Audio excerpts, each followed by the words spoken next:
Good afternoon. Welcome to the September 23rd, 2024 meeting of the Sacramento Regional Transit Board of Directors. Would the clerk please call the roll? Director Brewer? Here. Director Budge? Here. Director Schaefer? Here. Director Schaefer is here for alternate for Director Daniels, and this will be his permanent seat for the remainder of the year. Thank you. Director Hume is absent. Director Jennings? Here. Director Kaplan? Director Kozlowski? Also here. Director Maple is absent. Director Cerna is absent. Director Singh Allen? Here. Director Vang is absent. Chair Kennedy? Here. With that, we have a quorum of 8 votes, and this meeting of the Sacramento Regional Transit District is recorded with closed captioning. The recording will be cablecast on Metro Cable Channel 14, the local government affairs channel on the Comcast and DirecTV UVerse cable systems. The recording will also be video streamed at metro14live.saccounty.gov. Today's meeting replays Thursday, September 26th at 12 p.m. and Sunday, September 29th at 9 a.m. on Metro Cable Channel 14. Once posted, the recording of this meeting can be viewed on demand at youtube.com/Metro Cable 14. Members of the audience wishing to address the board should fill out a speaker card located at the rear of the room and provide it to myself or Adam.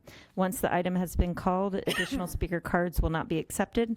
The time allowed for public comment is at the chair's discretion. The timer will chime when you have 20 seconds and then again when your time's up. There was a comment from Rick Hodgkins on item 6, complimenting the new light rail vehicles and non-working Connect card machines. And that was provided to the board, as well as a comment from Jeffrey Tartagia on item number 6. Thank you very much, Madam Clerk. Welcome, Director Schaefer. And would you please join me in the Pledge of Allegiance? I pledge allegiance to the flag of the United States of America and to the republic for which it stands, one nation, under God, indivisible, with liberty and justice for all.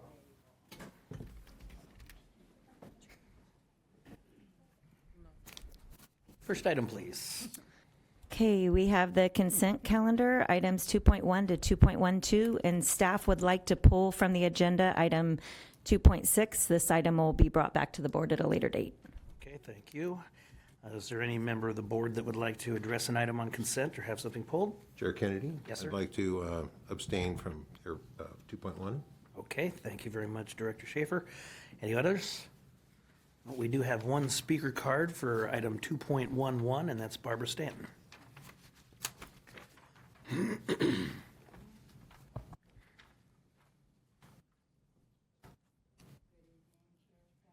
Is that mic on? Hello. Hey. Hello. Okay. Hello, Chair Kennedy and directors. I'm speaking on behalf of Helen O'Connell, who could not be here tonight, but she wanted to make her point, so here it is. I was told that last time they needed an extension, it was for 3 months, which is ending in October. But the issue was not resolved. Now they want 6 more months. So how many times will we have to get extensions before the subject is dealt with properly? We are spending extra money that we should have been able to save. Thank you, Helen O'Connor. Thank you, Barbara and Helen. That's all the cards I have for consent items. Is there any other member of the public? Okay, hearing and seeing none, do we have a motion? Move approval of the balance, the balance of the consent calendar. We have a second by Vice Chair Jennings. All those in favor? Aye. Opposed? Abstain? Aye. And for the record, yes. Next item, please. The next item is item number 6, public addresses the board on matters not on the agenda. Okay, I do have cards. Michael Bevins.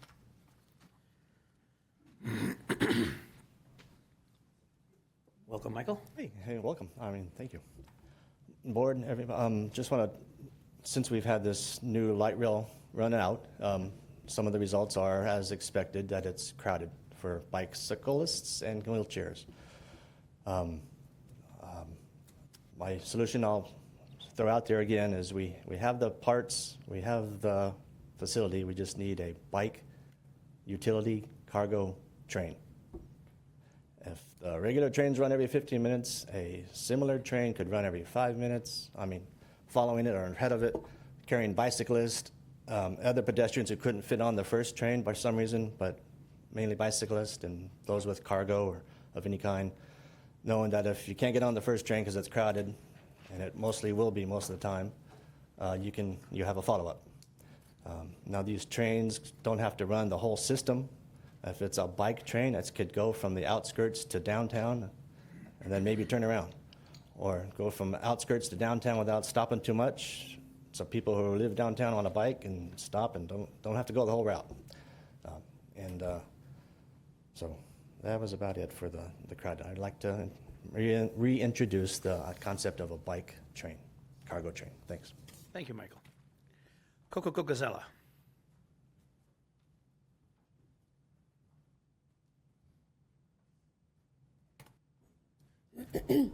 Coco Cocazella, Sacramento Transit Advocates and Riders. I'd like to bring up the idea, I think it's been proposed before, of a citizen advocate as a member of the board of Sacramento RT for strengthening solution building and oversight and diversity of thinking. Thank you. Thank you, Coco. Barbara Stanton.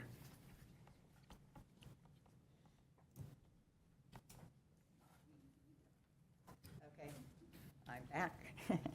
And it's not me either. It's on behalf of Gail Morgan, who is in a power chair, who has ridden on the three low-floor light rail trains, and wants you to know that the strip to let the strip for the stop and to let the driver know that you want to stop is not working.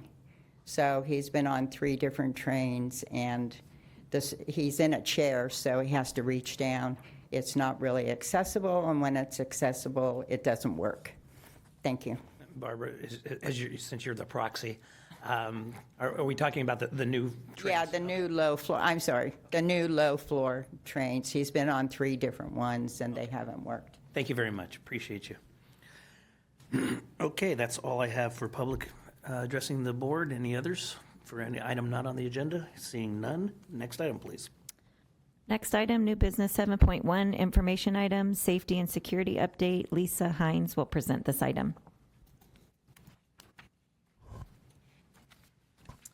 Chair Kennedy, members of the board, I am Lisa Hines, Chief Safety and Security Officer. Today I'm going to share an update on SAC-RT's safety and security, including the many, I'm going to share an update on SAC-RT's safety and security, including the many exemplary accomplishments that we have been acknowledged for, and address concerns brought to your attention at the last board meeting by some ATU employees. Additionally, I want to reiterate that the well-being of our employees and customers remains our top priority. We are proud of our safety and security track records, including being recognized with over 6 national top awards. I want to start by highlighting the vast number of resources that SAC-RT provides to ensure a safe and secure environment for SAC-RT employees, riders, and the community. 8 years ago, our board and GM CEO, Henry Lee, envisioned safety and security as our top priority and created a Chief of Safety and Security position that manages security and safety and customer satisfaction as we implemented more programming. I was hired for that position. Under my leadership, we have doubled our forces and have close to 20 law enforcement officers from the Sacramento Police Department and the Sacramento Sheriff's Department, more than 40 transit ambassadors, over 80 security guards, and a full-time security operations center, staffed with 12 employees, which is located at the Sacramento Police Department's real-time information center. Additionally, we have doubled the staffing for our safety department for a faster response time to critical incidents. Currently, assault incidents on transit workers nationally are at an alarming level. I attribute SAC-RT's low numbers to our highly successful safety and security programming. One of our safety programs that has been extremely effective is the use of our Security Operations Center for 24/7 monitoring of our live feed cameras on trains and at stations. With staff observing any nuisance behavior through the cameras, they will remotely speak to the violators via the PA system at each light rail station. This program has allowed us to deter most nuisance incidents each year.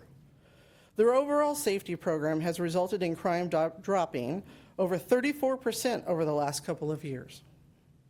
Today, Sacramento is one of the safest transit systems in the nation, with only 7.5 incidents per million trips taken, or a crime rate of 0.0007% annually. Also, industry-wide, there are 246 incidents per 1 million revenue miles, while Sacramento has 7.5 incidents per 1 million revenue miles, way below the industry average. These innovative solutions have resulted in Sacramento receiving 6 top national awards for safety and security programs since 2019. It is important that we celebrate and we remember how our innovations and hard work to provide a safe and secure environment for our employees and riders resulted in national recognition. In fact, we raised the bar in the industry. In September, I've been asked to speak at the upcoming APTA National Conference, and in November at the California Transit Association Annual Conference, sharing our safety and security programs.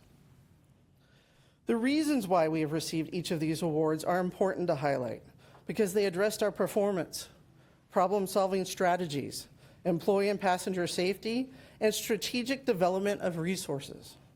For example, starting with a certificate of merit from APTA, for decades, the area of North 12th Street under the Union Pacific Railroad Bridge has been plagued by trespassers fouling our tracks, leading to terrible accidents, including a fatality. We conducted a CPTED, crime prevention through environmental design. We added signs, educated the community, requested enforcement of trespassers, worked with the community and the city to address the issues, ultimately installing a fence next to the right-of-way, and have not had another major incident since. Today, our light rail operators are protected from pedestrians standing or walking next to our track at that location. In 2022, we received the Federal Transportation Security Administration Gold Standard Award for System Security for a second time after receiving it in 2019.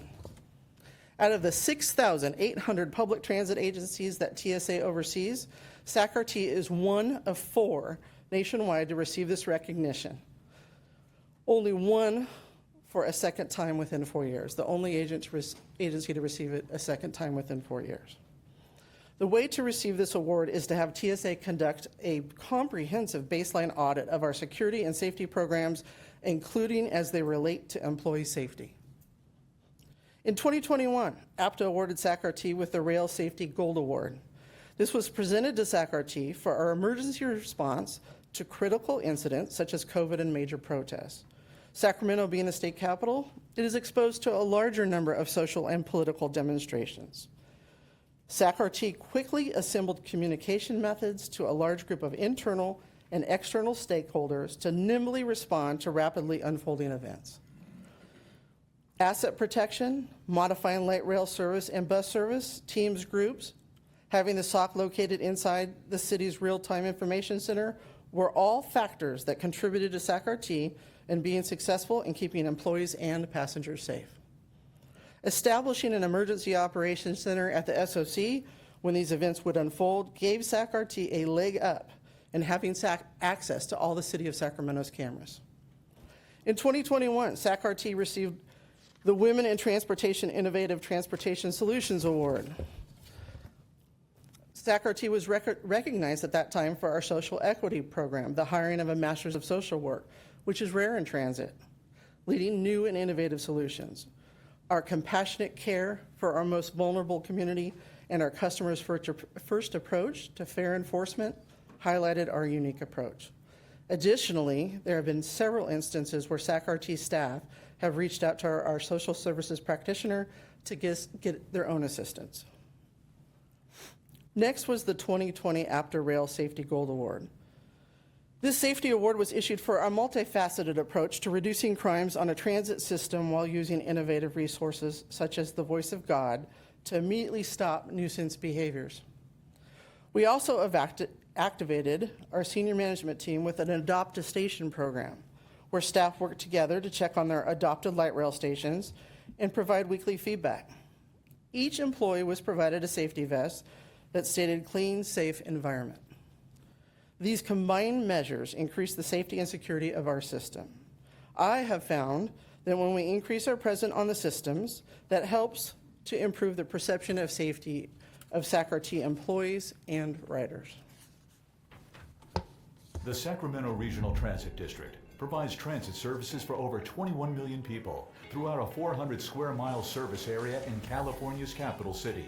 At SACRT, we place a high priority on putting customers first by implementing best-in-class safety and security initiatives to reduce crime and fare evasion on the transit system. This approach consisted of the implementation of an Adopt a Station program, adding over 1,000 live feed cameras system-wide, monitored 24/7 in real time from SACRT's Security Operations Center, introduction of the Transit Ambassador program, and enforcing a paid fare zone. Additionally, SACRT opened the lines of communication by embracing new technology with the Alert SACRT reporting app and the installation of a PA system to quickly address nuisance behavior at all light rail stations. As a result, we saw our crime and fare evasion rates significantly drop from 2016 to 2019. We are honored to receive this award from APTA. Before I move on to the second part of my presentation, I would like to summarize what receiving national recognition for safety and security at SACRT means to us. We did not receive a one-time award for a single program. It is the totality of the work that we as an agency have demonstrated and been recognized for on a national level. It is our hard work as a cohesive team that has set us on this journey to success. It is our GM CEO prioritizing our safety and security goals and objectives and supporting creative ways to get there. Yes, we do have more work to do. However, let's not discount our amazing success thus far. Employee safety, both in practice and perception, are SACRT's top priority. We take all reports of incidents of employees very serious and quickly investigate. We actively seek input from our employees to maintain a gauge on how our employees are feeling about their work environments. As we have previously shared with the board earlier this year, SACRT contracted with a third-party consultant to conduct an employee survey. A total of 685 employees participated in the survey, including over 300 members from the ATU. When asked if SACRT provides a safe work environment, 82.5% of employees strongly or somewhat agreed. And when asked, am I receiving enough training to do my best at work? 87.5% of ATU respondents strongly or somewhat agreed, higher than the 84.8% district-wide. In July of 2019, the FTA required transit agencies to have a PTAS, a Public Agency Transportation Plan. This extremely comprehensive plan addresses safety management systems and all things related to safety. In July of 2022, the FTA required that agencies establish a bipartisan safety committee. The union with the most frontline workers was designated to select the labor representatives on that committee. In our case, ATU is our largest union and made those selections. Our bipartisan safety committee meets quarterly and has met 8 times in the past 2 years. Employees have many ways that they can report a safety concern. They can bring it to the safety committee, anonymously report it on our Alert SACRT app, they can contact safety, and of course they can contact their supervisor. Safety and security are our top priorities, and we act quickly to address any issues. Some safety concerns were shared with you at the past meeting. Several concerns were already addressed or in the process of being addressed before the meeting, but some employees might not have been well informed. It made us realize that we need to have even better communication with our personnel. Starting with bus barriers, we have tested 2 different bus barriers for bus operators. We have ordered a third barrier to be tested, which was requested by the ATU president. The safety team surveyed operators regarding their feedback on the first 2 barriers and received a 51% of the people surveyed shared that they liked the second barrier and in fact would use it. We utilized this information and applied for a grant to fund the $3 million cost to install the barriers, but unfortunately did not receive that grant. We will continue to test the last barrier and continue to seek funding. Bus maintenance has developed a plan to secure radio cords and are implementing the plan. Last February, Safety responded to the complaints of filters in Gillig buses. Safety took samples and sent them to the lab. The results were then shared with the Safety Committee. It was determined that there was not a health concern. Bus windshields are paramount to operating a bus safely. We inspect them frequently and make repairs as necessary. Moving forward, we will do one more. We will have road supervisors respond to any complaints regarding windshields in the field and promptly act. SAC-RT established a light duty program in September 2023 as there was a need to standardize placement locations for light duty staff. Watnai 80 was identified as a location with a need for personnel to assist our passengers. A strong employee present at this location has greatly improved the rider's experience, keeping the elevators safe and clean and helping passengers with questions. This program also helps light duty staff have a place to work and not exhaust their own hours. I meet monthly with the risk department, and they are not receiving complaints or issues from operators or employees assigned to Watnai 80. I have multiple security guards on duty at that station as well, and the SOC also helps monitor the station. This program is very well liked by our passenger, and here's a short video from a few of our passengers. I think it's really good to have one or two officers around just to have some questions or any Really appreciate having it. Okay. It was a little shorter than it was supposed to be. Okay. Next slide, please. I think it's really good to have. With increased student ridership, we have instances where children are involved in inappropriate behavior on our buses and light rail trains. Sacramento Police Services has established relationships with local school districts to assist us when there's a juvenile incident on our system. The Lieutenant for Police Services works with each of the school districts to share details and pass on a request for the school district to actually address the behavior themselves. This has been very effective. SAC-RT also reached out to many community-based organizations, such as Always Knocking, who work with kids in the community. As you can see, we held a meeting to establish relationships with CBOs so that we can work together on juvenile issues. The interior of the buses are cleaned daily, including cleaning the dash and driver's areas with a damp towel and removing all trash. All other cleaning is done during detail cleaning and is listed as bus minor detail. Dirty floors, graffiti, and any other reported items are addressed as received or if found during nightly inspections. The facilities team has started the restriping of our bus slots and will be done at the end of this week. As part of the Comprehensive Operational Analysis, COA, we will be reviewing operator bids and timing related to restroom breaks. All current routes have sufficient time built in for an operator restroom break. The specific incident cited about Arden and El Paso Station resulted from the affordable housing contractor breaking a water pipe. It caused the restroom to be inoperable. SAC-RT facilities immediately ordered a porta potty and got it out there as quickly as possible.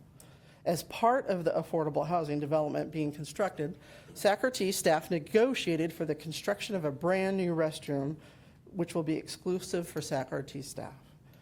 The facility superintendent is working with bus operations to assess the current restroom cleanliness and do minor upgrades. California Senate Bill 434 is a law that requires California's largest transit operators to collect and publish data on street harassment. The bill is intended to help address and prevent street harassment. SB 434 requires transit operators to reach out to riders who are underrepresented in surveys and who have experienced street harassment. SAC-RT is working with a contractor to start these surveys. We are also going to have focus groups to discuss our riders' experience with street harassment. All of the surveying for this will be complete by the end of 2024. A true measure of staff's performance regarding safety and security are audits.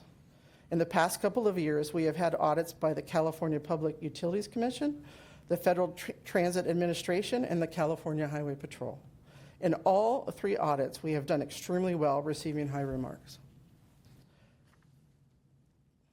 Bus operations has been working directly with the union to get feedback on requested upgrades to operator waiting rooms. As you can see, we have upgraded the new furniture, flooring, and paint. There are several more rooms that also receive similar upgrades, providing a clean and comfortable environment for our staff. And here's another example. Okay, staff has also worked with ATU leadership in addressing or clarifying concerns regarding the new Siemens low-floor train and have resolved them just before the launch of service. On Friday, August 30th, myself, Shelley Valentin, and the VP of Employee Development and Engagement, David Topaz, met with Crystal McGee-Lee and ATU's leadership team to discuss immediate concerns. We have communicated with them on our actions that we have taken regarding the Siemens low-floor launch. In addition, we offered to facilitate a monthly labor management meeting with ATU leadership to discuss and resolve concerns together on top of the regular safety committee meetings. The union accepted this offer, and we will proceed with having these regular meetings. Also, all operators will be receiving de-escalation training and assault awareness and prevention for transit operators. In closing, we greatly value our relationship with our union partners, and we will continue to work together to quickly mitigate any safety concerns one-on-one and in our scheduled committee meetings. Any questions? Okay, thank you. I know I have quite a few, but first we will go to nobody on my right, and Director Kaplan. Do we have any public comments on this item? I want to hear those first.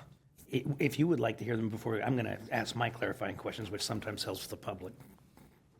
So whichever you prefer. Either, so I could just make a comment.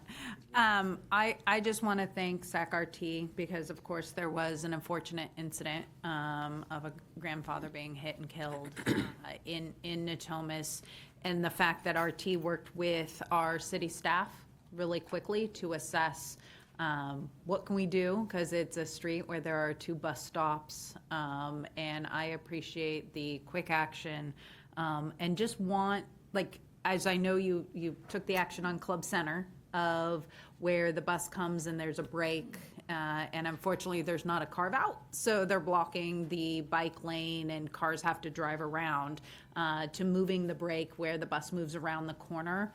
But I also think it would be wise that we look citywide. If there is a spot where an operator takes a break, that we make sure they only take a break where there is a cutout and it doesn't block the bike lane or the lane of travel, because I think that was just a great thing to do, but I don't want that to be in any other part of our greater region. I think that's just a smart thing to do, of making that our buses have a safe space to go that aren't blocking any bike lanes. Okay, will do. Thank you, Director. I will, okay, Director Singh. Just a quick comment. I wanted to commend SACRT staff, particularly the general manager and the superintendent of Elk Grove Unified School District. After the last meeting, I facilitated a connection to make sure that you all could mitigate some of those issues as experienced with the school district and some of our students behaving badly. So hopefully we see some good positive corrective action. Thank you. Thank you, Director. I'll take my out of order then, because I'll follow that up. And it did say Elk Grove Unified School District. Thank you, Director, for setting that up.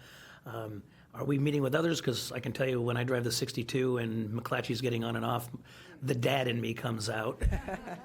So are we meeting with other districts as well? Definitely. We have them on speed dial. Ever since we started the Ride Free, we really quickly realized that people don't want a police officer in uniform to address child behavior, so we made those contacts right away with the City of Sacramento and Sac City Unified School District, rather, and we have them readily available. Okay, as well as Natomas and blah, blah, blah. Of course, yeah. Okay, yeah. Okay, thank you. On the barriers, I've always thought bus barriers are a good idea for a variety of reasons, which really came, to a head during COVID, but just for security purposes and all that. I understand we did not get the grants. I hope that we will continue to really aggressively go after grants. am not affiliated with another organization that's better at getting grants than Regional Transit.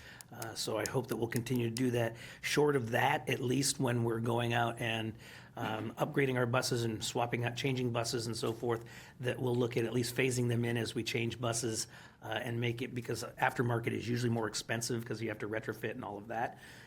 Perhaps it could bring the cost down in the future as we procure new buses, that be part of the RFQ process. Yes, we have an ongoing committee, and that's exactly what our approach will be, absent of getting a large sum of money where we can immediately retrofit as well. And on the restroom breaks, it's particularly difficult with the buses, with the trains, with the 15-minute headways and all of that, and they're not near restrooms. On the buses, it can be kind of different. For example, the Pocket Transfer Center, the businesses all around there are very, very accommodating, and I see our drivers, when they take their breaks, they go in and use the restroom, and it works out fine. I guess my question is when you say restroom breaks, what's your definition of a restroom break? Is it where a restroom is provided, or where they have? We have a list of, and Blanca's here, our new VP of operations, but there's a list of all the locations where it's safe for an operator to go use a restroom. So we may have an arrangement with a business, or we may have, a public restroom is available, and then SAC-RT has a whole host of restrooms that we own as well. Correct. Yeah, we do have for operators, there's light rail, where they come in. Basically, a bathroom break is larger. They have a little bit more time, what we call a layover, and they just have a little bit more time to be able to go use the restroom. However, we do allow them, if they need to go in, we identify different locations where they can use the restroom. We have a lot of the routes end up at light rail stations, but then we also identify other locations where they are able to use the bathroom before they get to that location. As I said, I see where that works better with buses. It seems like it'd be very difficult with light rail, but you're able to accommodate the... Well, light rail is actually a lot easier because we have a lot more bathrooms at the light rail stations for them to use. So it's actually a little bit harder for the bus operators because they go through different businesses, and we have to figure out ways to get the businesses to agree to allow them to use the restroom. But the light rail, it's a lot easier because they're right at the light rail stations that we provide bathrooms for the employees. I guess I understand. That makes sense. It's just the timing issue because of the 15 minutes. Mm-hmm. Okay, thank you for that clarification. Mr. Chair? Yes, sir. I just, Branca, stay there for a second. Branca is our new VP of Operations, replacing the previous VP of Operations, Carmen. Carmen has been working here for 5 years, and starting from AVP, Assistant VP, to VP of Operation. And she right now is working for the largest private transit service provider, managing 34 operations in 34 states. So we're very proud of her achievements, and working here for 5 years and then jump to a much higher position. And I don't want to say how her compensation will look like. And Branca has been working here for about 16 years. It's a wonderful, team player, and we're so happy she, a step up. Great, congratulations. Thank you. Thank you. And finally, street harassment, the bill that was passed. What's that mean? This means basically when you're writing the system, is anybody calling you out a name? Is anybody, bothering you? Any kind of thing that will affect your trip. So if anybody is talking poorly to you or blocking your path, anything to make it where you feel uncomfortable. Got it. Thank you very much. That's all the questions I had. Any other board members? I do have a couple of cards. Artemius, and I'm afraid I cannot read your last name, but I figure there's not probably a whole bunch of Artemiuses here. Artemius Moye. Okay, please. Oh, excuse me. Do I only have 2 minutes? You have 2 minutes. Okay. So Artemius Moye, 12 years here as a light rail operator. The presentation that Lisa Hines gave was really good, but it is a little flawed. It's great that we have cameras with live feeds, but it doesn't help if they don't work or if they're not pointed in the correct direction. In 2022, my godson was robbed on his way to school at the 47th Light Rail Station, I believe. No shoes, no backpack, no glasses, no phone, no earbuds. He had to run all the way back home to use the phone to call his mother. So the camera was faced at the fare machine only. And so that's great that we have a camera on the fare machine, because people deface the machines all the time, but it didn't catch anything else. And we glad that he is still here with us, but it was a traumatic incident for the family. And as far as the bathroom breaks for bus side, they do have stores that we can run into at any time. I do drive light rail, but if I'm out and about and let's say I stop on K Street, everybody's willing to let me into their restroom because I have on my uniform. So that's a great thing.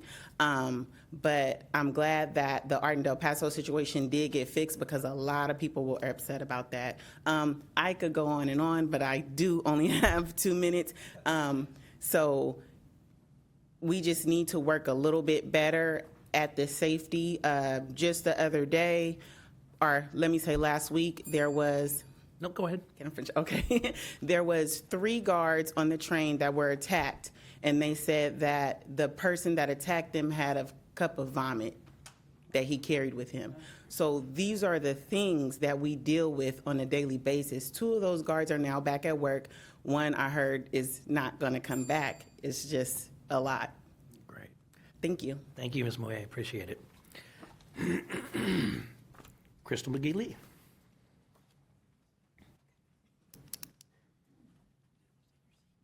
Thank you, staff, for the alteration on the bell, by the way. Yeah. Afternoon.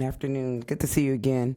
I was here for agenda item 2.6. It's been busy, so excuse my very white voice. We've been voting today for the attendance policy. But I'm glad for Miss Lisa's presentation, but she, like Miss Mimi said, it was a bit flawed. Especially now that I'm hearing that we now have to have operators under SB 434. Now, she mentioned it, but she never mentioned ATU connecting with us. We're the ones who are going to have to make sure that those passengers as well as drivers are safe. My biggest concern is that she alluded to the slide about 82%. Ms. Hines, could you tell me what year? Because I've only been not driving for 2 years, and I never saw that. I never did that survey.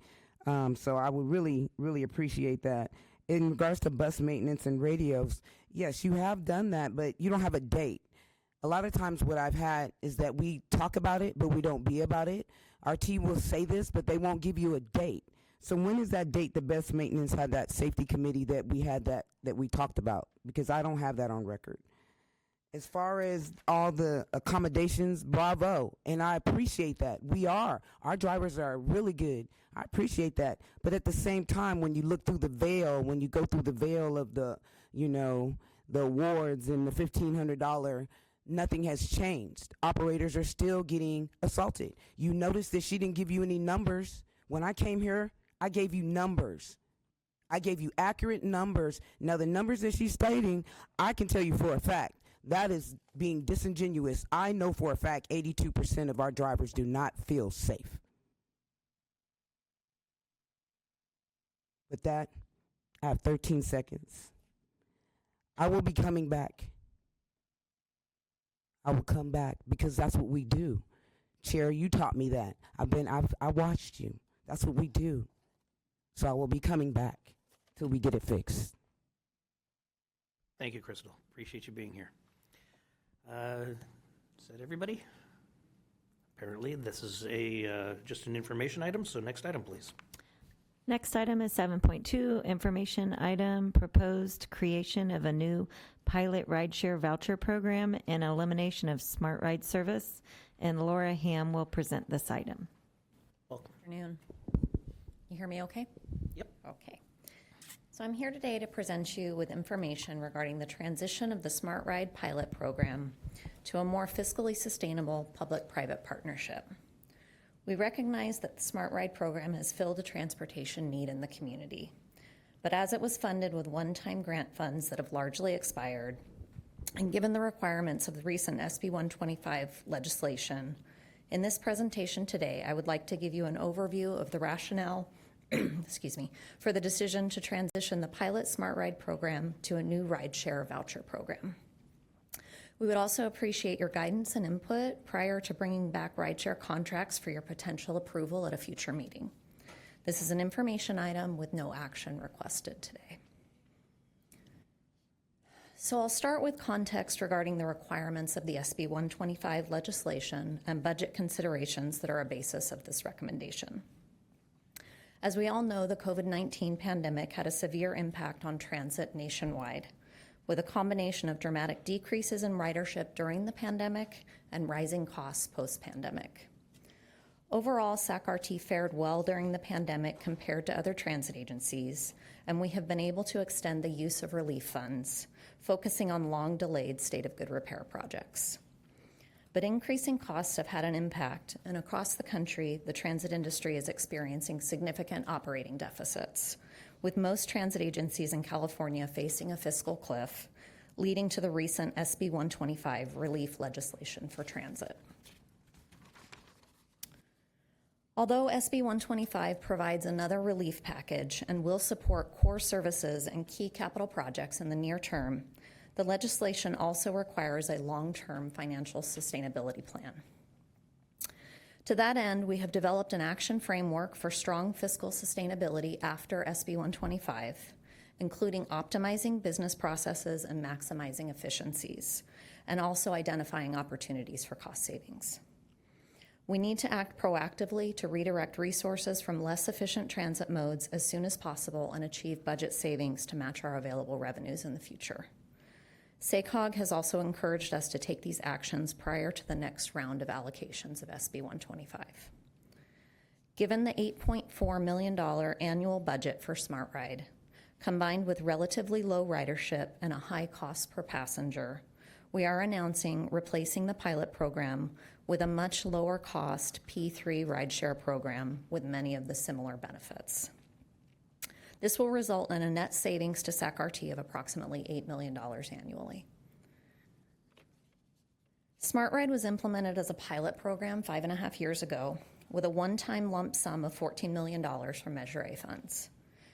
And we had great hope to provide an innovative transit service to the community.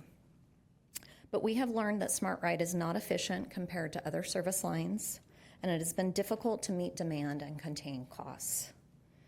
This comparison here shows that Smart Ride is our most expensive, least efficient bus service line, with a budgeted cost of around $47 a trip and carrying only about 180,000 riders per year, less than 1% of our overall system. Comparatively, our fixed route big bus service costs less than $10 per trip.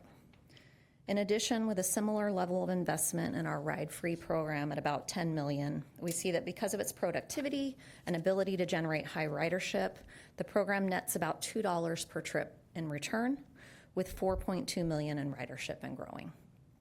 The $14 million Smart Ride grant was fully expended last year, and today the Sacramento Transportation Authority is only able to allocate about $800,000 annually for the program through the Measure A Neighborhood Shuttle Grant. So based on the reasons I described, staff has developed a proposal to repurpose the Measure A grant funds and replace Smart Ride with a pilot rideshare voucher program at a significantly lower cost per trip, while still offering an option to extend the reach of our fixed route system. In the development of this proposal over the last several months, we conducted an extensive peer analysis on microtransit and rideshare programs. Our analysis has shown that a number of transit agencies have eliminated microtransit programs and replaced them with rideshare subsidy programs that are more cost-effective. That includes several operators in California and others across the country. In order to implement the program, we are working towards amending our current grant agreement with the Sacramento Transportation Authority. The pilot rideshare voucher program budget is intended to match the remaining funding and term of our current agreement that expires in June of FY26. With your input, we will present this proposal to the Authority Board next month. So the main parameters of the voucher program are proposed as follows. The customer would pay the first $5 of a rideshare trip, and SAC-RT would pay the next $5. We are proposing capping the total number of vouchers per month per individual at 20 in order to manage the available budget. As a way to encourage this as a means to get to fixed route transit rather than a replacement, trips would be confined to the geofence zones, matching the Smart Ride zones today. And through education, we would encourage the transfer to bus or light rail service. It would be available the same days and hours as Smart Ride today, and overall, passengers should experience shorter wait times and greater availability of rides. We are currently negotiating an agreement with Uber as a private-public partnership. Uber services are available to us under a cooperative purchasing agreement, but we are also researching other potential providers. So one reason we're looking at additional providers is to secure providers that have vehicles that are accessible to people using wheelchairs. Uber does have a wheelchair accessible option in its app known as Wave Service, but does not currently have accessible vehicles in the Sacramento area. We are making inquiries with other local taxi and public wave transportation providers and have tested one provider with the assistance of one of our MAC members. Wheelchair trips represent about 5% of our Smart Ride trips today. Based on the cost of those services, we may provide a voucher of $5 or more for wheelchair accessible vehicles or waves, and potentially offer additional vouchers for persons with disabilities. We are also working closely with our MAC on the overall accessibility of the program. Other areas in development include options to book trips by phone and accessibility for persons with other types of disabilities, such as visual impairments. Uber does offer an Uber Assist program for ambulatory passengers with disabilities to provide extra support getting in and out of the rideshare vehicle, and we will be evaluating that option with assistance from our MAC members. One update since our staff report was written is that Uber will have the Uber Teen program available and compatible with vouchers by the end of the year. This is for youth 13 and up registered under a registered under a parent account, which matches the age requirements for Smart Ride today. A few other statistics. We do expect to provide the same number of daily average trips as Smart Ride today, serve the same population, and score mileage. And as I mentioned, we're proposing an 18-month pilot beginning in January 2025 through June of 2026, funded through an amendment of our grant with STA. We have given ourselves flexibility in our grant proposal to add or remove rideshare providers based on performance and increase or decrease our budget for each provider. And as we gain real-world experience and conduct our comprehensive operational analysis over those 18 months, we will develop recommendations for the next phase of the program. We're conducting outreach now, beginning with our partner agencies and the Mobility Advisory Council. We have tentatively scheduled 3 public open houses, and we'll be conducting other outreach on the system as we do with all of our other service changes. We believe the program can benefit tremendously from public input, but we are moving on a fast-paced schedule to implement by the end of the year. We will need to take this to the STA board in October in order to amend our grant agreement, and would be back to you in November to award a contract for implementation by the end of the year. That concludes my presentation. Be glad to answer any questions. Okay, I'll go. I have a couple. First of all, a couple of comments too. For those of us up here who either are or have been on the SACOG board, the SB 125 issue is very real. When we had our last conversations when I was on the board, this SACOG board is looking very seriously at the sustainability issue. So it's not to be minimized as an issue. I'm just curious, I don't want to get too much in the weeds on operations, but the 5 and 5, what if it goes beyond 10? So the customer would pay the difference at that point, and we have looked at average trips taken on Smart Ride. We analyzed over 100 trips taken on Smart Ride and found that the average cost for that same trip on Uber would be about $12, more or less. And you say there'd be 20 vouchers per month. So how does that work? A person would have a voucher that they would give? If they're using Uber, it would be a coupon code that they would enter when they schedule their ride. Okay. And they'll have a way to track that on the back end as far as uses per individual. Clearly, it goes without being said how important the wheelchair access is. I don't even need to get into that, but that's not even an option, obviously. It was interesting that how many more trips there are requiring wheelchair access than there were for Smart Ride. So it's a significant part of our, what we do for our community. So I'm just pontificating there. And this is obviously a pilot program. I have spoken out before many times on the Smart Ride program, thinking that it was a novel idea as a experiment to see if it worked. In my opinion, it does not. It's not fiscally sustainable, as we saw the per ride costs. It's just, while it served a very, very small percentage of our public, it puts the whole system at great risk. But this is a pilot program for 18 months, and I think we have to make that clear. And during that 18 months, we can, of course, tweak and make changes and to better adopt policies and procedures that will make it work better. But I guess one of my questions is that we're not doing this in a vacuum, I would assume. We've studied what other agencies are doing throughout the country and learning from what they've already done, because I know there are those that have done public-private partnerships already. Yes, we've done a rather extensive peer analysis, talking to a lot of other transit agencies that have either run microtransit programs or rideshare subsidy programs, or one and then the other, and learned quite a bit from that. And we'll continue to do that research as we launch our comprehensive operational analysis. Okay, thank you very much. Anybody else? Yes, sir.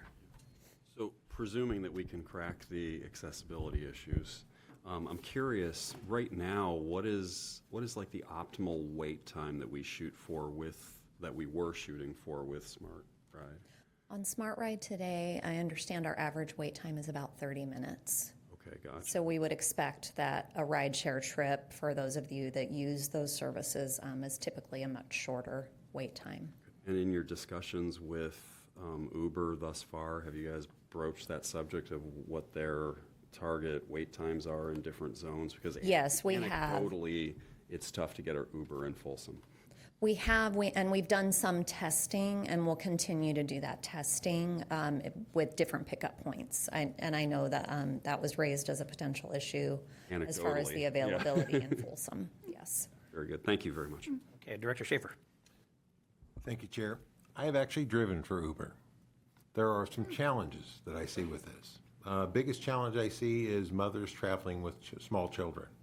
They have to provide a car seat. Uber drivers are not allowed to touch a car seat. They're required to fasten the car seat in the car. And I've had to say, no, I can't take your car. I can't take your child because you don't have a car seat. So there are certainly some challenges, and I would agree with Director Kozlowski here that the demand is higher than Uber can provide right now. When you talk about, so I have an XL car, so that means there's 6 seat belts, hardly any XL. Most of them are just X, 4 seat belts. Again, when we talk about some challenges there, I just see that I think this is, there's going to be a lot of working through the next 18 months on how do we make this function.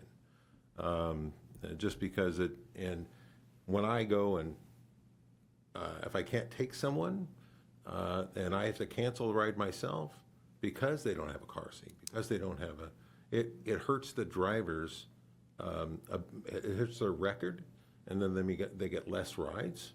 So the other part of this is that when we start really diving into the weeds here, and I really am going to stop right here, but I would say that when the driver has to cancel, if the driver cancels, he does not get a cancellation fee for this particular problem. I'm not willing to absorb a $1,500 ticket from a parent who wants to put their infant child in a regular seat. So I have to say no and just eat it. So I think that and again, when you start talking about very low value rides, there's many drivers that will not take them. They will not accept a ride for on the driver end, the lowest ride is $2.75. It comes through. If it's a very, very low ride, the drivers are not going to accept it. So drivers are looking for higher dollar rides. They're looking for $30 rides. They're not interested in a $5 ride. So there's some challenges and Uber's going to have to figure out how to make this work. They have some work to do on their end, but generally speaking, I don't drive for Uber much, just once in a while, and I drive for a specific purpose. It's a great study in socialism. It really is. You get to talk to people that are... Socialism or socializing? Yeah, socialism. No, not social. I'm talking about, sorry, I probably used the socialism wrong. So my point is, when we see all of the vitriol we see on social media, when you actually interact with the public, you start realizing, you know what, we're going to be okay. People are pretty cool generally. So that's what I meant by that. I'm lacking the particular term that I'm looking for right now, but not only, it's socialization. People are, generally speaking, people are pretty even-keeled and pretty cool when you get them away from the keyboard. Right. Thank you for that insight. Mr. Chair. Yeah, thank you, Director, for your perspective. Yes, Director Budge. Yes, actually, this is really quite interesting to hear it, both from Folsom's perspective and from a driver's perspective. I'm sure we all really understand the challenge with the cost of Smart Ride, and actually, I'm personally surprised to hear that that the ridership is so low, because they're everywhere.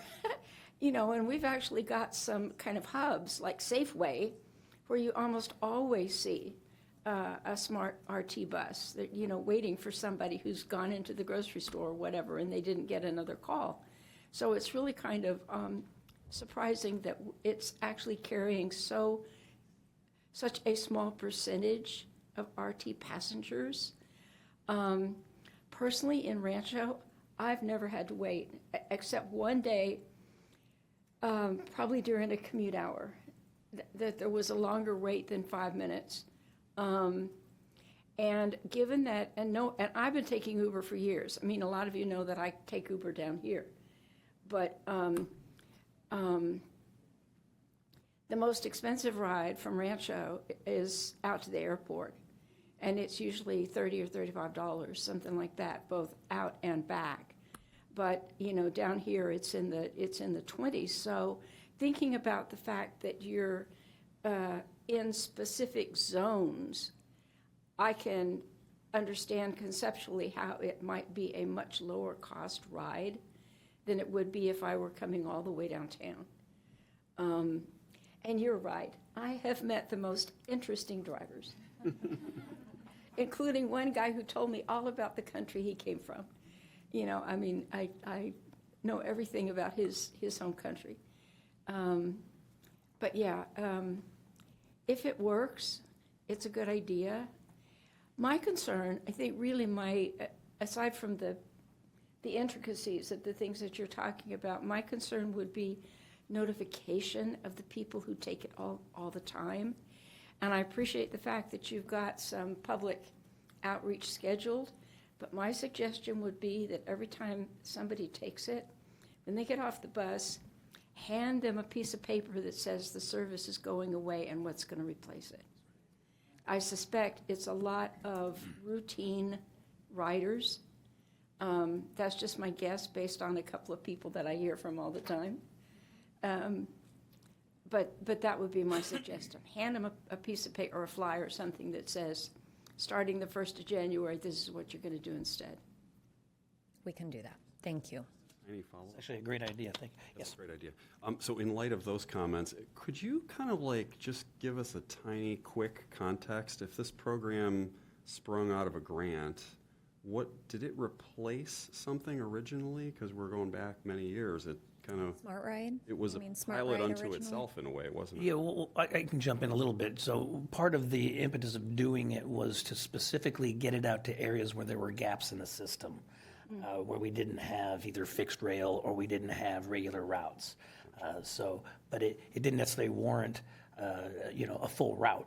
But it was to fill in those gaps was really the beginning. Is that right, Mr. Lee? Yes. Originally, in the Measure A, there is a neighborhood shuttle program.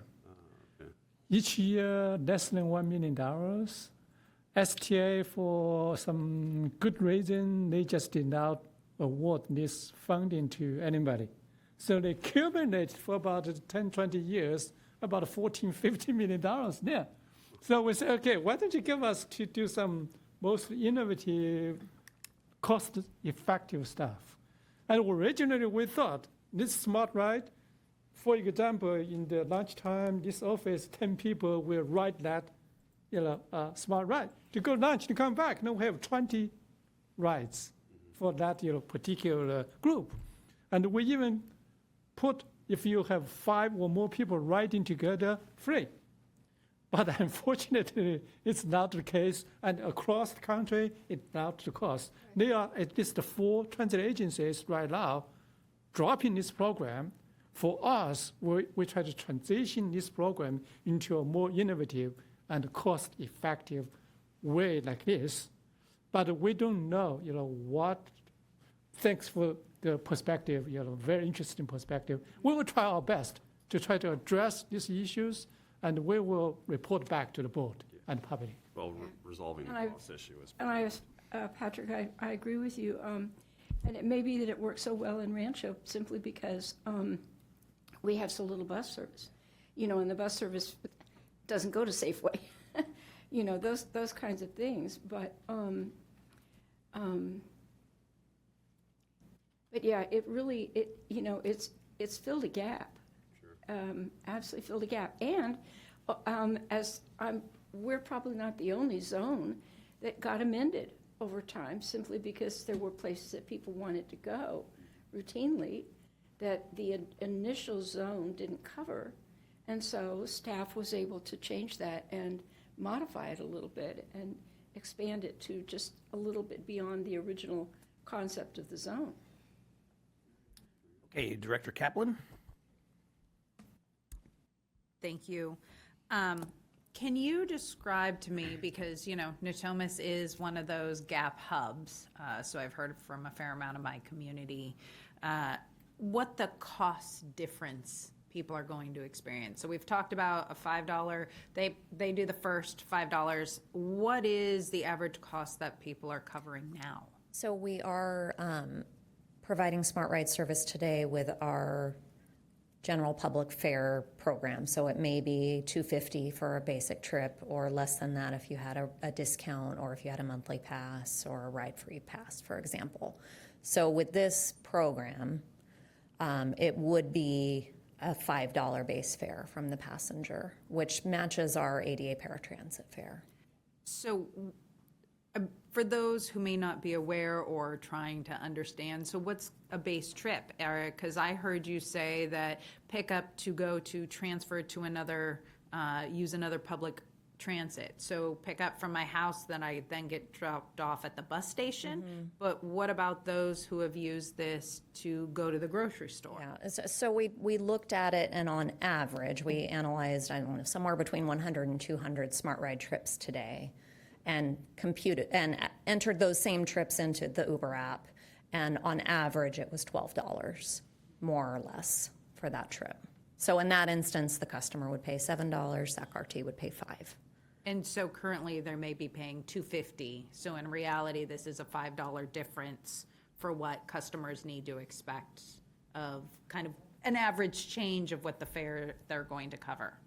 Correct. So I think that's something where Director Budge was, I am all on board that everybody who is on these buses and uses them gets a notification directly that this is handed. But also, I think we need to kind of explain what all of this means, because I know in the bus desert of Natomas, so I get it, and it's dropping me off at the bus down on Truxell that I have to get off to then go downtown.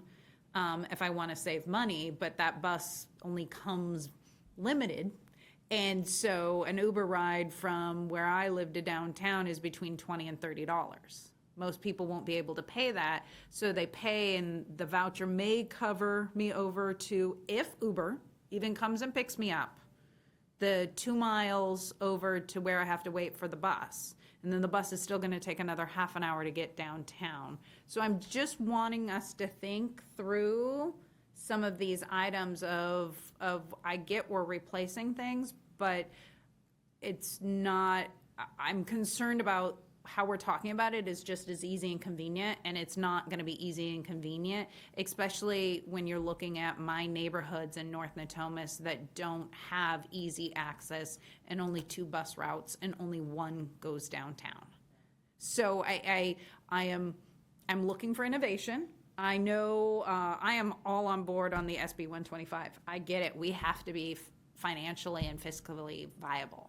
I just think we have to be abundantly clear with our community that I don't want to sell this as a great solution. We're trying to provide a stopgap, but I think we have to be really real that this is going to cost more money. We're trying to figure out a gap. And then that goes back to, at what point do certain areas get a permanent bus route? That if the goal was filling the gap in the system, how do we then go to what areas maybe do need to be expanded for certain bus routes? So I just want to be clear when we have these meetings, because I get why we have to do it. I don't like that we have to do it. It's perfectly understandable, but I also have to talk to my community that this is not a great solution, but it's the solution we have in front of us to remain financially viable. But the people who use it the most are the ones that don't have the money to afford this. So that's the hard part. Thank you for your feedback. Thank you, Director. We're going to go to Director Singh Allen, followed by Vice Chair Jennings. Thank you. Excellent comments from my colleagues here. And Director Schaefer, it's a great pleasure to have you here with your great insights. Got to know you a little bit at Cap to Cap, so great to see you. The hat I'm wearing right now is more the safety and security. I'm concerned. Like, we heard about issues, so having concerns with Uber and Lyft, we see headlines regularly about this. So I'm also concerned, are we adding another union to our negotiations moving forward with, there's a newly formed California Gig Workers Union for Uber and Lyft. Is that going to be part of the new, dynamics? So are we looking at all of these angles as well? But safety and security, and when it comes to liability issues, when something goes wrong, what is that going to look like? So the employees of Uber would remain the employees of Uber. They wouldn't become SACRT employees in this model. We're subsidizing the cost of an Uber ride to provide that option for transportation. So we will have a contract with Uber that will have certain parameters, insurance requirements, things of that nature, as far as their area of responsibility to us in providing that service. I would just say, as we look into this, again, that safety and security, because again, we may have a contract, but ultimately when something goes wrong, you go to the deepest pocket. It's not the Uber driver. It's going to be SACRT. This is uncharted waters. We don't know what this looks like.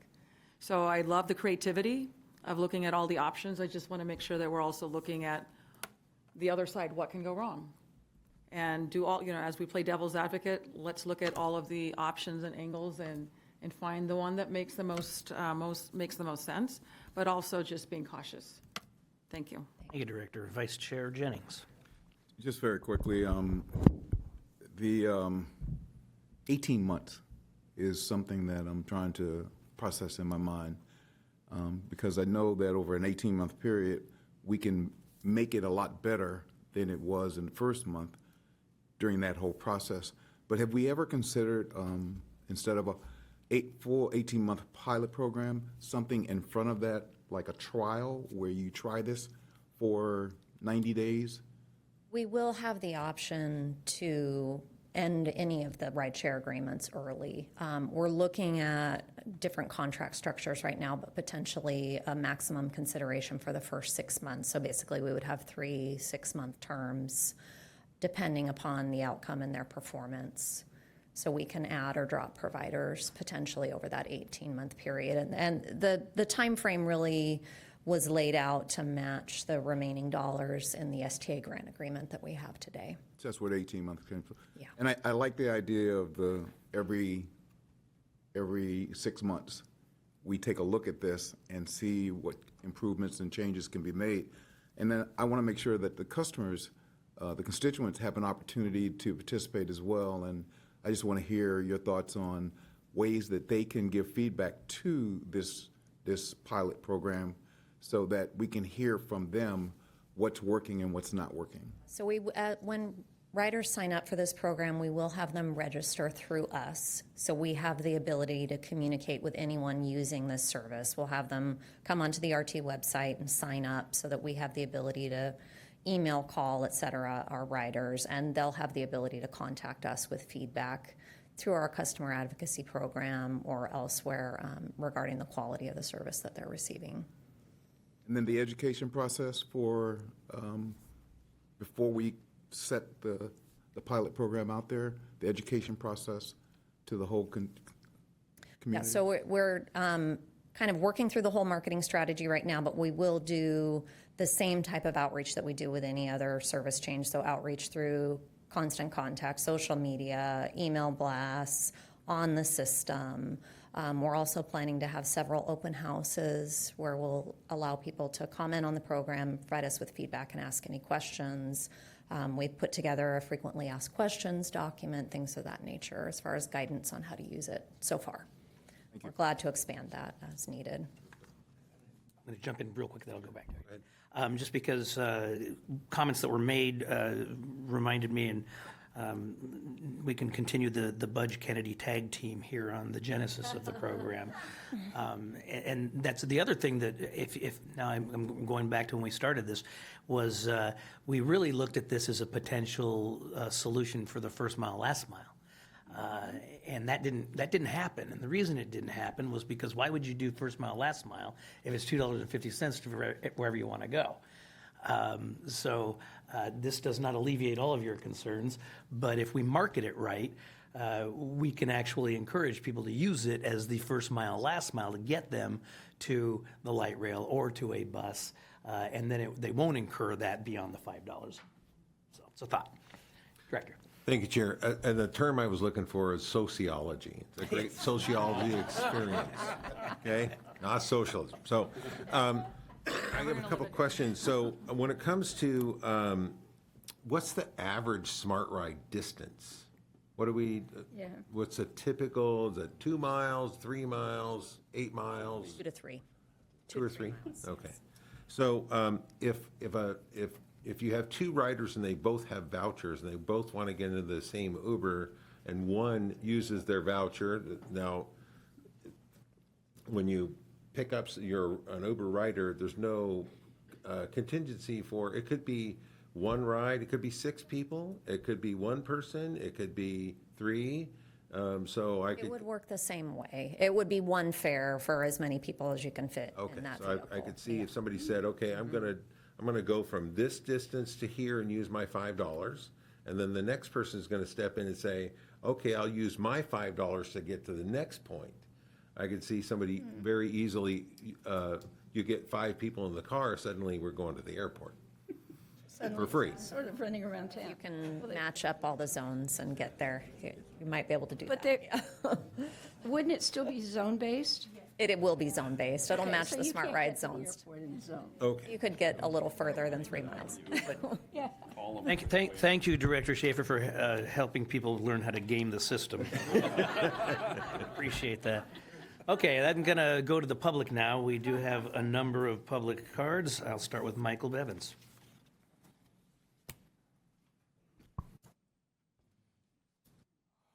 Hello again, everybody. Of all this talk, I'm surprised I didn't hear anybody at all mention about what are you going to do with the drivers and the buses that you do have. My suggestion is you keep them. You don't have a dial-a-ride system anymore. We realize it doesn't work, so you supplement that with your voucher system, which helps a little bit, but keep the drivers and the buses in the same area, but make it a fixed route. That covers most of the dots where most people get picked up and most people get dropped off. Try to connect the dots already and make it a fixed route. people who want to use the system, maybe the bus isn't right around the corner anymore. It's a little further, but that's better than not having any system at all. And maybe the voucher system is there for you, but it still costs too much, so you have to walk a little further to get to the bus. At least there's something. We have an example of this already. We've had this conversation with the Dos Rios train station, and the bus that services that area is 33, and it's just a little neighborhood goes around. Replicate that in every single 9 districts. If it's 1 or 2 routes, just connecting the bus stops to if it's available, to the light rail, to other major destinations, and it's just a circle, goes around. That's better than nothing. And then we can also use this fixed route system to possibly, as we're thinking about kids ride free, let's get some of these, every single school should have a bus stop next to it. This could be part of that, fixed route. And all the Thomas is the nearest one I'm at. I don't have the Smart Ride in my district, so the Thomas is what I'm familiar with. You can go from school to school on this bus system, or replicate our commuter bus lines. They're collecting people in the morning and then taking them all downtown. Imagine if we had our single bus route, just follow that same pattern, but not go downtown. Just repeat that every hour of the day. I mean, there's many different options. You don't have to just have a voucher only. Thank you, Mr. Bevins. Always appreciate your creativity. Coco Cocazella.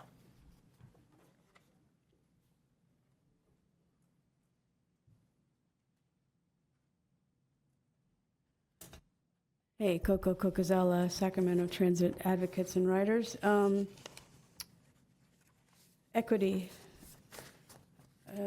My personal definition is the ability to achieve the same outcomes even though I may not have the same resources. It's not the same as equal, infrastructure. It means that I can still achieve it even though I may not have the same resources. So there's a lot of stuff and I have very limited time. So for instance, cash. This program somewhat seems to dissolve any cash users, just putting that out there. Signing up, registering for this program by online only is another equity issue. Of course, the mobility challenges. I feel I feel like this is we're hearing about all this kind of late. I mean, this is a really late date now. It's ending very soon. Like this program is ending really soon. We don't have a solution for the wheelchair situation or the possibly visually impaired with, cars not wanting to pick up service animals or something. There's all kind of challenges there. Uber for Teens has a lot of limitations. It's only, if one looks up the FAQ on the Uber for Teens for Uber drivers FAQ, Sacramento is supported, but none of the other cities that are on the Smart Ride right now. So also there's other big limitations with Uber for Teens. So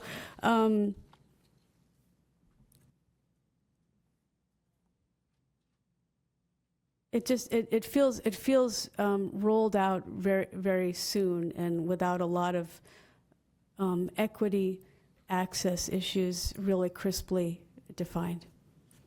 Thank you, Coco. Barbara Stetton, on behalf of Helen O'Connell. And ridership for the masses. You still only get 2 minutes there, Barbara. Yes, I know. Hello again. So this is Helen O'Connell's comments. The Smart Ride service was supposed to be a pilot program which was expanded over the last 5 years. And people became accustomed to the service and built their lives around the availability. Now the service is being discontinued with a very short notice. This is a real disservice to the public. They should have had be given at least 6 months or public hearings on the situation before termination. Without these measures, the public on which you rely to use your services will not be able to make adjustments so quickly to their transportation needs at a reasonable cost. Please consider having at least one public hearing before the termination of the service in December. Thank you very much, Helen O'Connell. And Ridership for the Masses concurs with her, as does Organized Sacramento.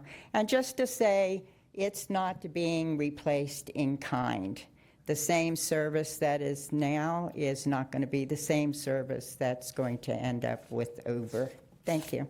Thank you, Barbara. Dan Allison.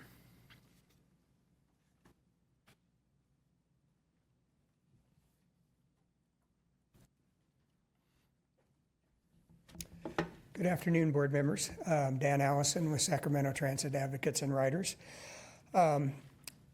STAR has been questioning the sustainability of the Smart Ride program since 2019. And I was in Citrus Heights, and it was designed to serve the fact that 2 bus routes were eliminated in Citrus Heights, and then it just kept expanding and expanding. And Chair Kennedy is right. It was initially intended to be a point-to-transit service. It never was, and nothing in the new proposal says that that's what it's going to be either. We're providing individual transit service, and we're providing it to the general public. That was part of what was wrong with the Smart Ride program, and that's what's wrong with the new program. We're not looking at who really needs this kind of service. And there's a tier of people with disabilities that don't need the full access of paratransit, but also have difficulty using our fixed routes and light rail. And we're not doing anything for those people by providing Uber vehicles, which are not accessible, won't carry service animals, rather than having SAC-RT provided vehicles, which can provide that service. There's a whole tier there that we're missing, and we're not serving those people. We're not serving people with moderate disabilities, we're not serving seniors, and we're not serving low-income people with this new program. So, STAR has an alternative. We refocus the program on people who really need it, and that's those 3 categories of people. Currently, SAC-RT does not have a low-income fare program. Every other major transit agency in California does. Metro and LA does. All of the Clipper agencies, which is 5 major agencies, offers low-income fares. SAC-RT does not. Thank you. Thank you, Dan. Appreciate it. Michelle Baker.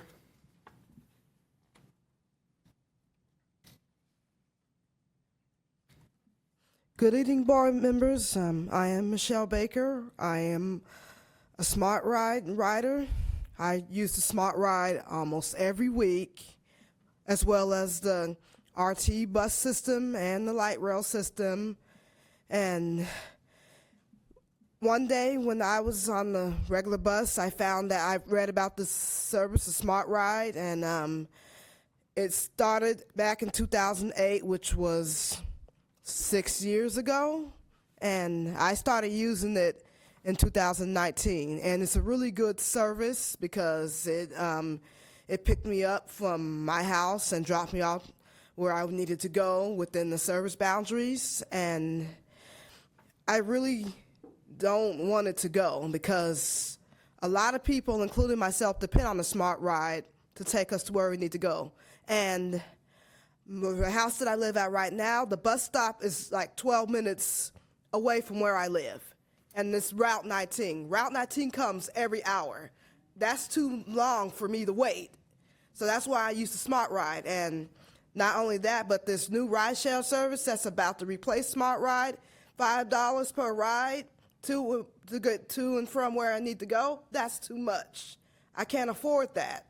So my suggestion is that we come up with a lower cost-effective program to meet the needs of all those people, including myself, that need to use this service.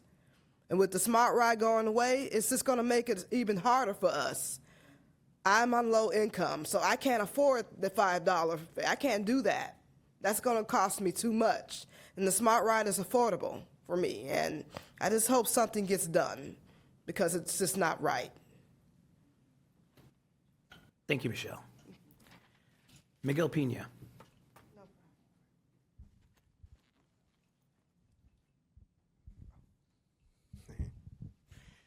My name is Miguel Pena. I know I have very limited time. I have so much I need you folks to hear. But first and most of all, I need you to hear how important Smart Ride is for people like me, like Michelle and other people who are on a fixed income. Smart Ride made my life possible. Smart Ride made it possible for me to take my children to school. Smart Ride makes it possible for me to go grocery shopping every day. 20 rides a month. You try getting around on 20 rides a month and then trying to figure out how you're going to budget that and when you're able to do that. Smart Ride, the people that drive Smart Ride are kind, courteous, amazing people you would be happy to call a family or a friend. They look out for you. They take care of you. Uber doesn't do that. Uber's dropped me off across from the light rail station at Sunrise Station and told me I was at the light rail station. I didn't know where I was until 10 minutes later. I figured out I'm on the wrong side of the street. I didn't know how to get to the other side of the street. I got to cross over 4 lanes of traffic. I could have died. But I had to go. I had to cross the street. So I crossed the street. There are so many things you folks aren't taking into consideration by getting rid of Smart Ride. It's beyond me that they can do it in 3 months' time and then tell us, look, we got to figure out another way to live. And last time I came, on Friday, a lady named Kate came with me. She said she won't even be able to leave her house if Smart Ride goes away. She can't take the bus. She can't afford paratransit. She won't even leave home. She's 80 years old. That's really Smart Ride provides a service, and you give us, quantify it to numbers of the percentage of people that use it. Numbers. What about lives? Do lives not matter? Do we not matter? We're your constituents. We're the people that use your service. You can have a few more seconds to wrap up, sir. We definitely and desperately need you to please do not implicate this Uber program thinking that's a fix-all. It's not going to fix it. It's just people like me just won't use it. We can't. We can't afford it. Thank God. Thank you, Miguel. L.R. Roberts.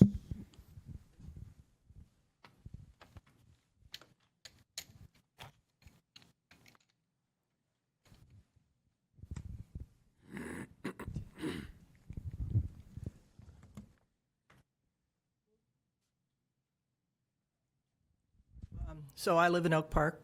That's where I know Patrick from.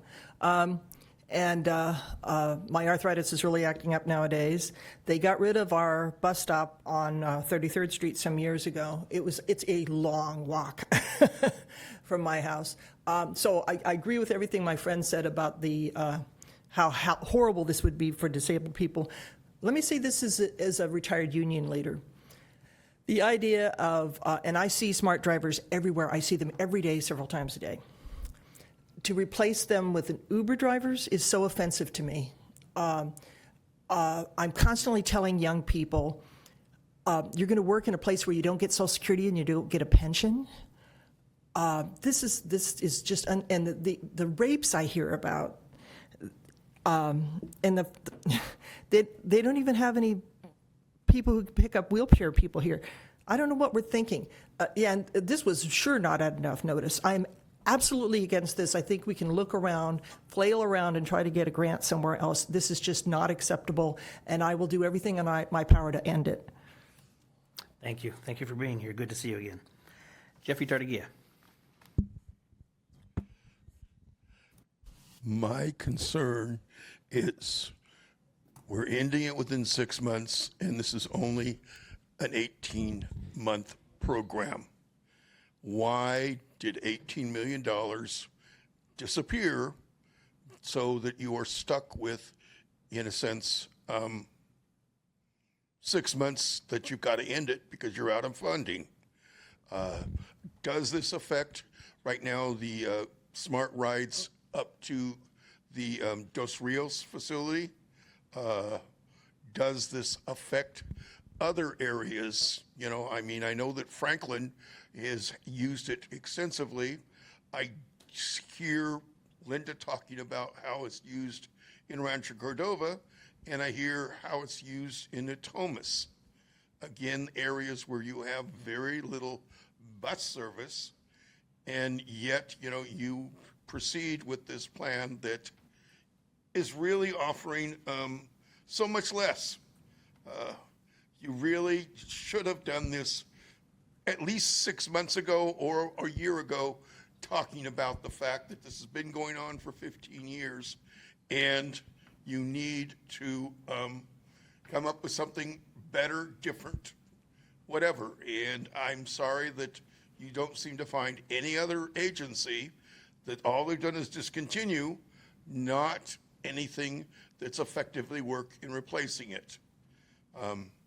I will on Wednesday be asking the Disability Caucus going on through there, and we'll see whatever comes up. I'll end it with that. Thank you, Jeffrey. That's the last card I have from the public. This is an information item. Thank you very much for all of your thoughtful comments. And board, maybe one of the best discussions that we've had in the 10 years I've been here. I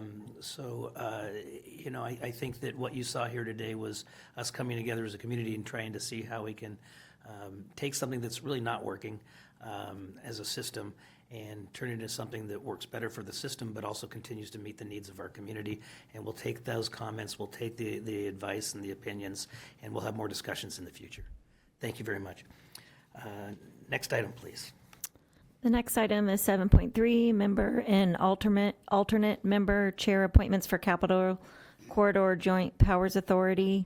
Currently, member appointments are Director Maple and Director Daniels, and alternates are Chair Kennedy and Vice Chair Jennings. And with Director Daniels' recent resignation and Vice Chair Jennings unable to attend Wednesday meetings, we are requesting a member and an alternate appointment. Okay, before I open that up to the board so that anybody we ask to serve knows what they're getting into as far as the time commitment. I mean, I think that's the limitation for a lot of us. I'll even say as an alternate, I've had calls I'd have to say no because they come last minute, and our schedules don't work that way, so it is difficult. What is the time commitment for the JPA? It's Wednesdays at 10 o'clock, and it is typically the third Wednesday quarterly. And where is it? The location changes. They do have a teleconference option as long as you're able to post the agenda. So if you give them that information in advance, then you can do it from City Hall or whatever works, as long as you're able to give them the information to post it on their agenda when it's posted. You can teleconference in. Typically, how long are the meetings? They are usually less than 2 hours. Okay. All right. So we now know what the commitment would be. Is there anyone on the board that would like to be a member of the JPA at this time? I'll volunteer. Okay, thank you, Director Schaefer. You can take an Uber there. Do we have someone who would be interested or has the ability to serve as the alternate? Okay, hearing none, we will table that and put that on the next agenda, and that will give me some time to cajole and talk to my fellow board members. All those who are not here should be nominated. Yes. Also, yes. Actually, Chair Kennedy, I think Michael Bevins turned in a comment card. I know. Oh, okay. I didn't know if you knew. We're not going to finish it tonight because I'm not going to put people on the spot in front of the bright lights of national television. Michael Bevins. This isn't related to who serves on the board. I'm just, while we are their board and our board, can we collaborate, combine? I go to the Marconi Arcade Station, and right 100 yards is the tracks for the Amtrak. It's like, that's a perfect place for a stop on the way from Sacramento downtown to their Roseville stop, whenever the future line gets built and runs all the way up to Auburn.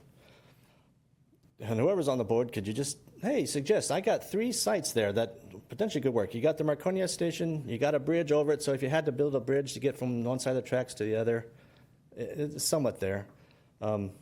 Similar to when everybody goes to the Bay Area, you take the train, and then you ride across, you get off at Richmond, and right there is the BART tracks. We can do the same exact thing. You get off the train, from Auburn, you get to Sacramento, you can take there. and get on the RT, and you can bus. Yeah. Anyway, the other site is the Arcade Creek. You have the whatever that exit is off of Winters Avenue, and then whatever that heck that was that you built when the RT started, that to go from the Roseville station across the tracks, some service road or something.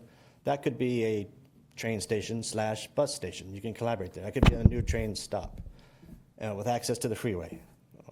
The other stop you consider is the Watt Avenue, which we are really frequently using that as a bus transport. The tracks go over it or under it, I forget which. But right there could be a train stop from JPA, and our buses are there already, and easy to get off the train, get onto a bus, and continue whichever. So those three options are places, sites for a collaboration. Anyway, that's it. Thank you, Michael. Appreciate your comments. Okay, so we will give me some time to find an alternate. All right, thank you very much. And thank you, Director, for volunteering. Next item, please. The next item is 8.1, the General Manager's Report. Mr. Lee. Good afternoon, Chair Kennedy and the members of the board and the public. I have a very short update today, but first, I just want to officially welcome our new regular board member, Tim Schaefer, replacing Director Brett Daniels, not alternate anymore. Thank you very much. And slide first, second slide, okay. I want to share some information about our next generation tap-to-ride fare payment system. As you may recall, in 2021, SACRT entered into a pilot project with the California Integrated Transit Driver Project, or CAR ITP, which set up a fare payment system through the entire state, over 130 transit agencies. You can use one payment system to ride everybody. And we were the first real system to feature tap-to-ride fare payment system in California. We're the first one. And we have now executed contracts and are procuring the next generation hardware to install new tap-to-ride payment on our bus system too. And in this process, in collaboration with CAR ITP, Governor put a special direction or initiative or request to us, ask us to work with State Department of Technology, the Secretary of the Government, State Government Operational Agency, the Secretary Amy Tang and her team, and the SACRT team to work a solution in last 6 months to implement a veterans discount fare program for other regions across the state to follow. So we're the first to implement this. And while we won't be able to launch until next year when the hardware is expected to be installed, we do plan to start early registration for veterans to sign up in advance. And note that there are estimated 60,000 veterans in Sacramento County, and they are eligible to enroll. To ensure that they take advantage of a discount and are aware of the program, we plan to begin outreach for enrollment in the coming months. Please keep an eye out for future announcements and board action to approve the new fare discount or system or policy. We're very excited to implement this discount for those who have served our country. And in the meantime, we are very aggressively working with state to say we can get additional funding for us for this program and other programs.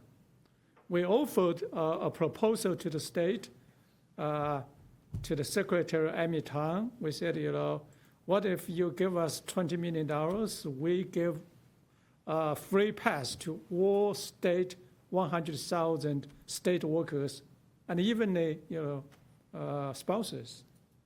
Right now we get about like $2 to $3 million fair revenue from state workers. But if some of them, ride with us, and the fair revenue could be like $20 million. So we were not really aggressive or whatever. We just try to be reasonable with them. And now thinking about that, by the way, our annual fair revenue is about $30 million. So if we can get $20 million from the state, now along with another $25 million, now our fair revenue will virtually increase by 50-60%. So it's something we try to working out with state. Slide 3, please. We continue to look at innovative ways to activate our park and ride stations. Last weekend, the Autumn Latin Festival was held at the Franklin Light Rail Station. So many people there. The event organizers estimate there were over 5,000 attendees and over 2,000 lanterns were purchased or given out. And it is great to see such wonderful community events taking place at our light rail stations, as they are easily accessible without a vehicle. As a reminder, we also have 4 farmers markets that are year-round at our light rail stations to further encourage ridership. The next slide. I also want to share that on September 3rd, we hosted a wonderful press conference to celebrate the launch of our new light rail vehicles. We were honored to have numerous elected and dignitaries in attendance to come, and also community partners in attendance to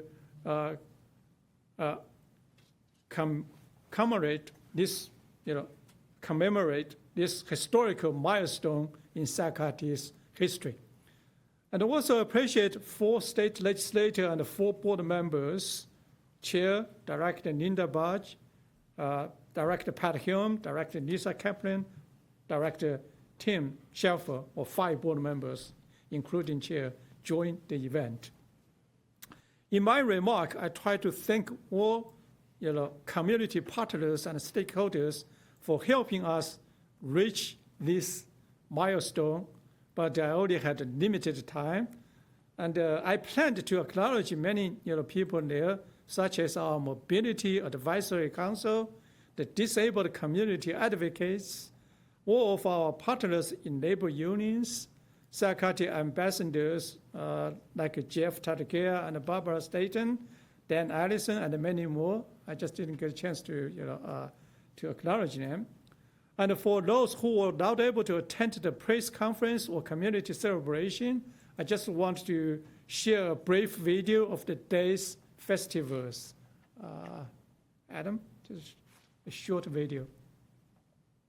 September 3rd, 2024 marked a historic day for Sacramento Regional Transit. At the 7th and Richards Township 9 station, community leaders, government officials, and transit enthusiasts gathered to celebrate the launch of SAC-RT's new S700 low-floor light rail vehicles. This event represents more than just a new train. It's a symbol of growth, innovation, and a commitment to a more connected Sacramento. This is one of the largest capital projects with over a $500 million investment in SAC-RT's history. And the success of this project could not have been achieved without unprecedented collaborations and partnerships with so many great partners. This is a tangible community impact we had in mind when we had the bipartisan infrastructure law. And let me just say, thank you, SAC-RT. You and Siemens are community pillars. You're driving economic growth through the region by connecting the neighborhoods. This is not a partisan issue because you've got Democrats and Republicans coming together to say, let's make the Sacramento region the place to be, the place to work, and the place to live, and we can make this happen. So let's do this together. And I think this really is a game changer. It's a glimpse into the future. It's a continuation of the tremendous strengths of SAC-RT as well as the dawn of a new era. This is a wonderful event. It's always exciting for us at the Federal Transit Administration to see new vehicles roll out like this here this morning, especially when they're fully accessible. RT provides choice. When Highway 50 is jammed up like that, somebody can ride RT on Highway 50 and get downtown quicker. But that's the important thing about this agency, is it provides choice. This is amazing. It's so beautiful. Imagine how our hearts will swell with pride as we drive downtown or walk downtown or ride this downtown and everyone sees it and says, wow, look at Sacramento. To public infrastructure and public transportation, I think a lot about functionality, right? How many trains can we build and get? How many routes can we create? How can we spread accessibility? And of course, all that's paramount. But today reminds us all that appearance and the way the system looks and feels to people also matters. SAC-RT has really paved the way for many of us in all communities.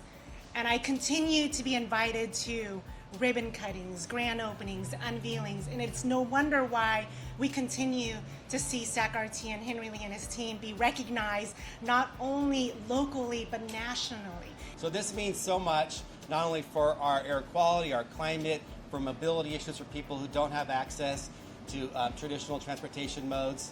But also this, talks about the image of Sacramento, and our mayor is right. And I think when I think about public transportation and light rail, we should just strive to be better every year. On behalf of our agency, I would like to congratulate SAC-RT and its partners today on the celebration of the first low-floor light rail trains operating on the Golden Green Lines. You've been tenacious in pursuing the funding necessary for this project, and I know we're only partway through. There's a lot more to do, and we'll be doing a lot more partnership in the future. Siemens Mobility and SAC-RT's trusted partnership goes back to the 80s when we assembled and built the first of the light rail vehicles, the U2 light rail vehicles, as one of the first customers here in the United States. At a time when traffic-clogged cities were still a developing problem, Sacramento was one of the few pioneering communities who took a chance on the resurgence of passenger rail. The launch of the S700 low-floor light rail vehicles marks a new chapter for SAC-RT and the Sacramento region, a step forward in accessibility, sustainability, and community connection. Thank you to everyone who made this milestone possible. Learn more about the new low-floor light rail vehicles and how to ride at sacrt.com/new trains. Excuse me, Henry. I missed our chair's speech. You did an amazing speech. Yes, I think you should give his speech here. Skipped over him. Would you like a recap of my I would like a recap. Well, I'll set the stage by saying, as you can see, I was the 14th elected official on the agenda. And my speech was simply, please raise your hand if you would like to hear from another elected official, another politician. As nobody raised their hand, I said thank you, and I sat down. Good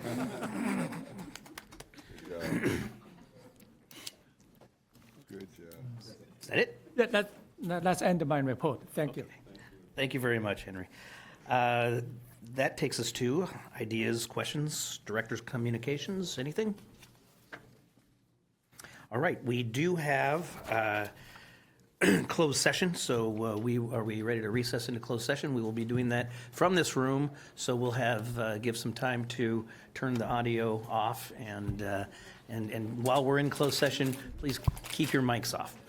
Do you want me to read the closed session Yes, item? please do. Okay. Closed session item 13.1, conference with legal counsel pursuant to Government Code Section 54956.9, existing litigation, Castillo versus SAC-RT, case number 34201800235414. Thank you, and there will be no report out, so we're adjourned.